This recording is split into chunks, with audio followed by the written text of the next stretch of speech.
Hi guys. So I'm gonna try and video from my dash. I don't know if it's gonna stay there or not. It should. I'll try to drive as good as possible, so we can talk. It's literally, we had like a 5-minute winter. It literally snowed a handful of times, but didn't stick. I literally had to wear a hoodie maybe 3 times. Like, all the other times I just wore regular shorts and shirt. God, I wish my cold would go away.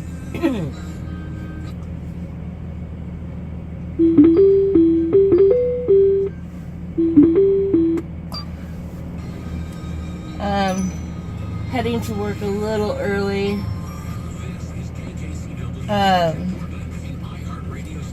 If I have enough time, I want to get something to eat. I'm pretty hungry. I didn't eat dinner last night, and I didn't eat anything today at all. And I can tell that my blood sugar is kind of low.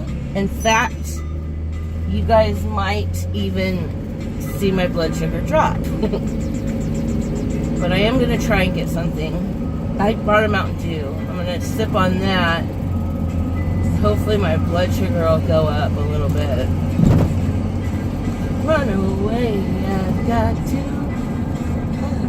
So, I did 18. Someone gave me the age 10. And another one, I don't remember what the other one was. I'll have to look. 10. That was a hard year. I was the bratty little sister that nobody liked babysitting. My sisters and brother were all really much older than I was. And they were in and out of the house a lot. Like, one would go live with their dad, and then the other one would go live with their dad, and then the other one would come back. I remember we lived in Big Bear Lake, Southern California. I didn't have any friends. We were very poor. When I say poor, I don't just mean, no, Mom said we can't have cable. I can honestly tell you we never had cable, not once. And we never had a color TV. We had a small, maybe a 10-inch black and white knob TV with antennas and tinfoil, and it only had 2 channels or 3 channels once in a while, and occasionally a free weekend of HBO. I lived for those because then I could see boobs. I loved watching shows, watching boobs. Big Bear, I don't know if you're know Big Bear or not. It snows dramatically, like it snows you into your house. Okay, I have pictures of me touching the roof, standing on the snow outside our door.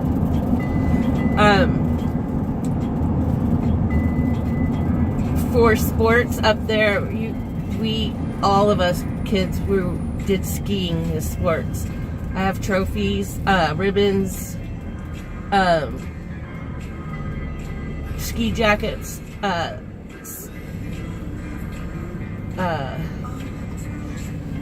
patches for winning races and stuff like that. All of us kids did that. I didn't have any friends. My mom worked 2 or 3 jobs her whole life raising us kids. Most of the time they were in bars as bartenders. And also she worked at a hotel. that I remember she would bring me to work, and I would help her clean rooms and stuff like that and do laundry. I used to like to pretend like I was a worker. Anything to get out of my own head into something else. I pretended a lot. I call it my rabbit hole.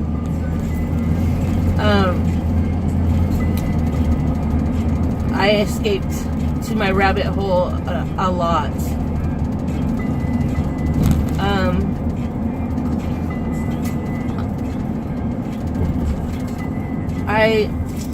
I spent a lot of time with my mom because I didn't have a dad. My dad wanted nothing to do with her or me. My mom was so poor. We lived in a house. The house that I could touch the roof. She would have to pull the big round meter looking things off the house during the day, so we didn't get caught for living there, because we were homeless and we were living in a condemned house. My mom made it our home. We lived in there with no electricity except for at night, when my mom could put that thing back on there. No plumbing. She I don't know, because I was so young, how she did it, but she managed to get running water in there. Probably one of the men that she dated, I don't know.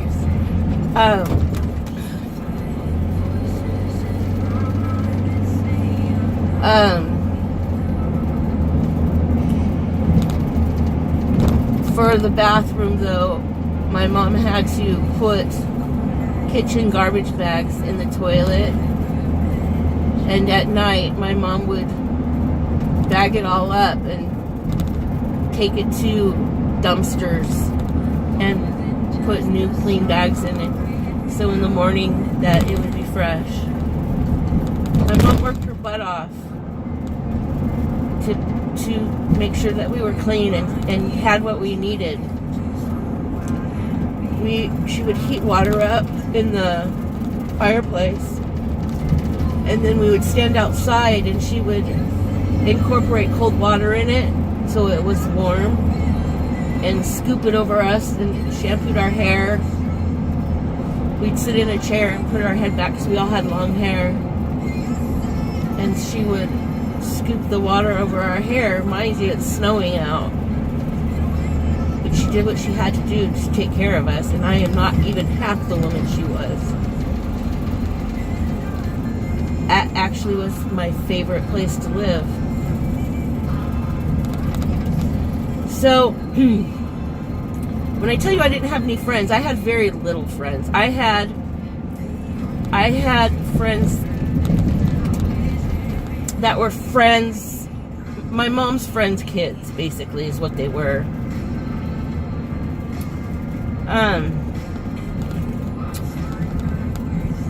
From the very beginning, I liked girls. There was a girl that was my mom's friend.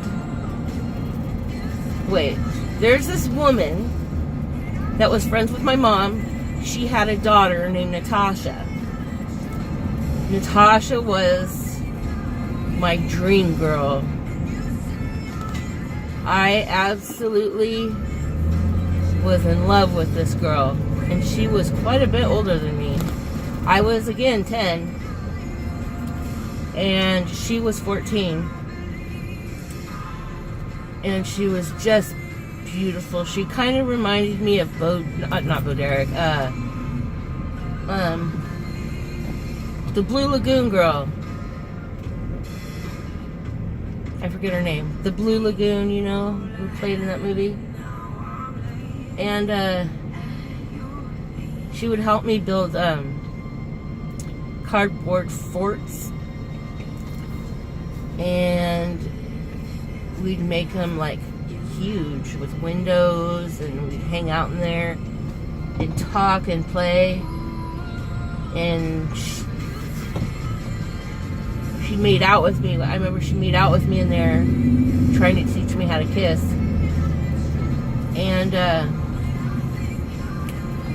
And so we fooled around a lot in that box. And I was young. It probably wasn't right of her to do that, but I don't look at it as a bad thing or she did anything wrong. She taught me stuff, and I liked it, and she liked it. It did get to be not just making out and actual sex. There was sex involved.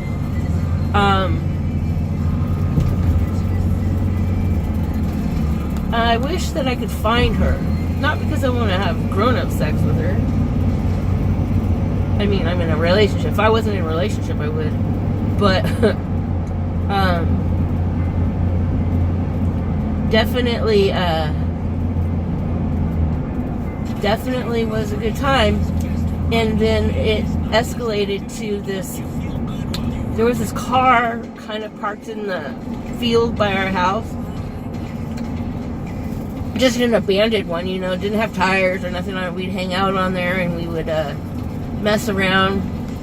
It wasn't all we did. I mean, we'd go places and like I'd ride my pony and she would ride hers and we would hang out. And then I met this girl at school named Christy.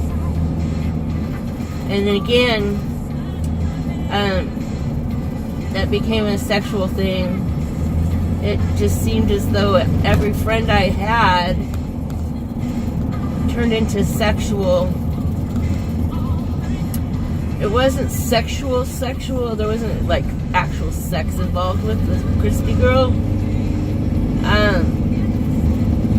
There was like a lot of kissing and petting, and, you know.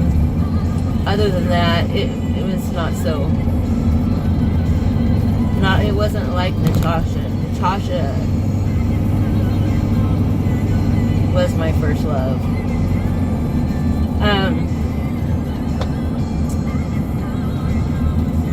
I saw a pattern when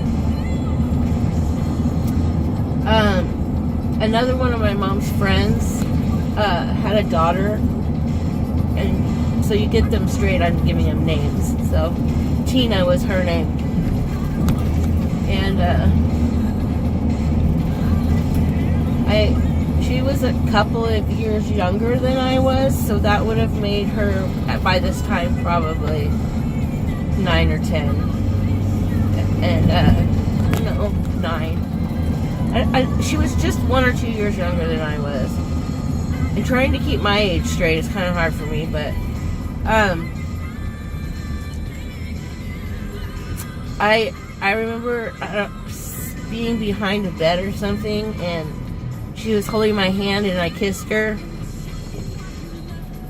and she went and told on me, and so that was the end of that one.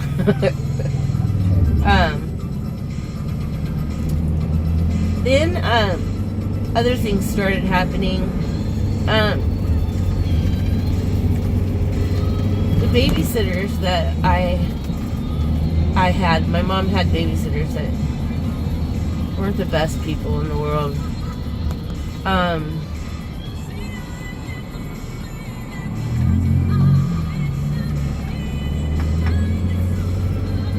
Their son would call me in his room, and he had the coolest room. He was like 15 or 16 years old. He smoked pot in his room. His parents let him. And he smoked cigarettes in there. It just smelled so bad in there all the time. But he had the coolest shit. Like, he would build model cars with the glue and the little parts, and airplanes that were in his room, and these locomotives that were on the side of his walls. I mean, he was really into the complicated models. And he used to make me watch him jack his dog off. And it scared me. But I was afraid to say anything because of of the repercussions of his family.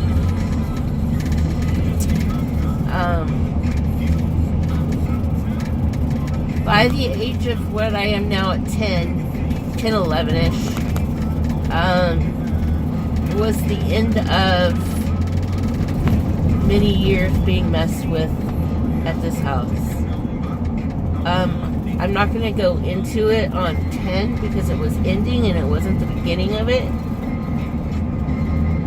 But the family, my mom moved us to California, Northern California. And, no, I'm sorry. She moved us to Southern Oregon at 11 or 12. I'm sorry, the age is just kind of getting off track a little bit. So, I was moved away from my friends that I made, basically Natasha, and I was devastated. I never told my mom that boy was jacking this dog off and making me watch him. And I also never told my mom that her best friend and her husband were also messing with me.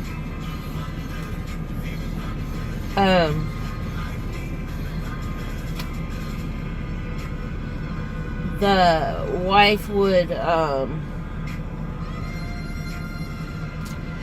would masturbate her husband and make me watch so that I could learn how to do it to my husband, was her excuse.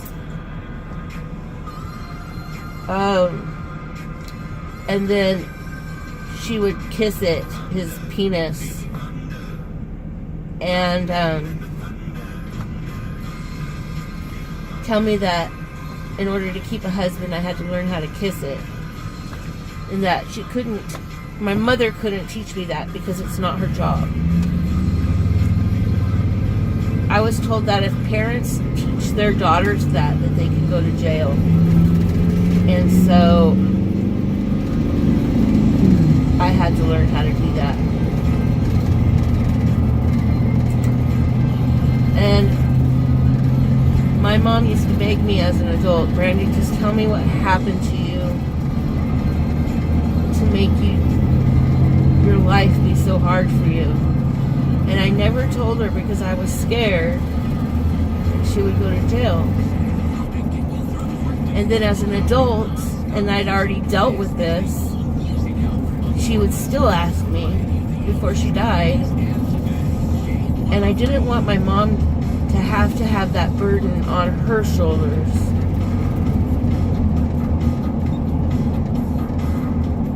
There was no point. There was no point. I dealt with it already. Damn buses. Sorry. I can't even pass it because of the traffic.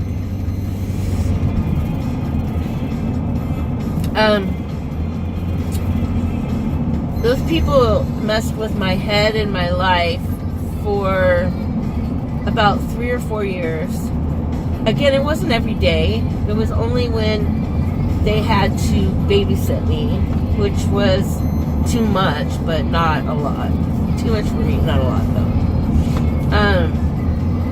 I have dealt through this. I've talked about it. I've done psychotherapy. I've done all kinds of things for this.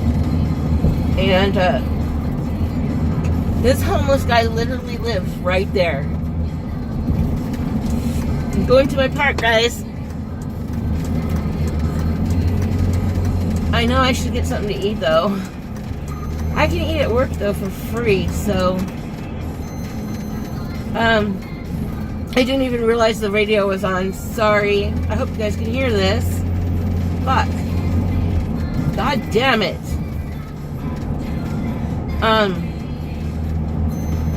So, I'll turn it down. So when we left, we moved to Oregon. We moved to Jacksonville Highway in Medford.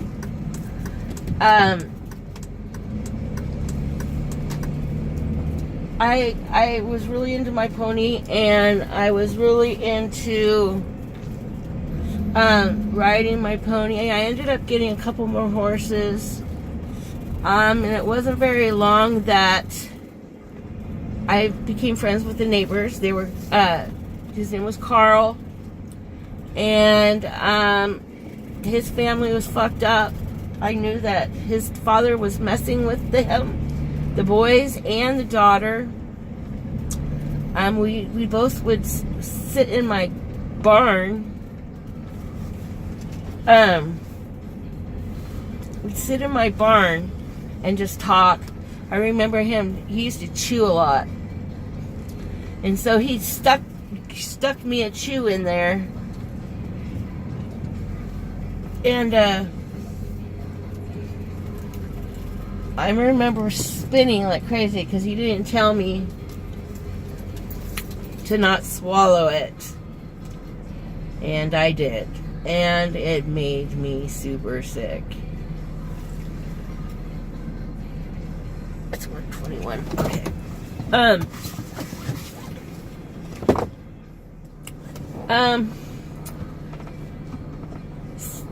So my life started spinning. My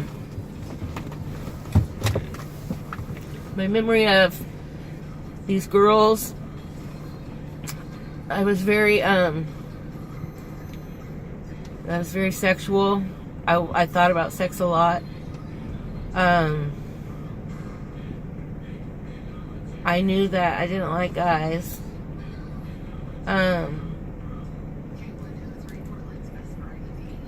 I hid my sexuality from everybody. I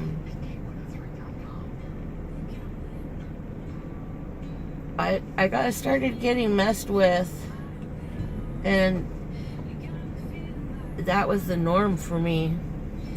And so when it wasn't happening, I don't know if it's I missed it, or I didn't know what to do with my feelings up here anymore. And so I started acting out. I stopped riding my horses. I stopped.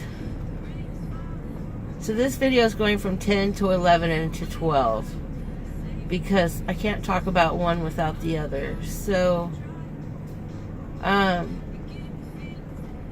started being very defiant. 7th grade, 8th grade, I was messing with girls. I was messing with guys, but not sex. It was because rumors were going around that I liked girls, and the girl I was messing with didn't want people to know, and I didn't want my family to know, and I fucking didn't care about anybody else. But so the rumors were going around. So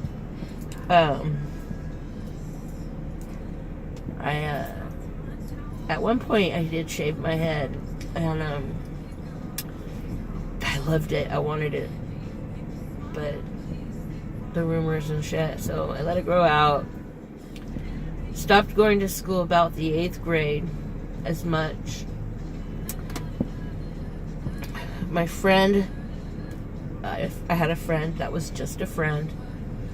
I wanted to fuck her, but she didn't know about me. We became best friends, and by the age of 13, it was her mom that told me that she could make all my worries go away, because she knew I was running away and acting out. She probably knew that I wasn't the happiest girl. I attempted suicide a few times in there too. So when she shot me up with heroin, she shot me up with her needle. And I loved it. I still love it. I always love it.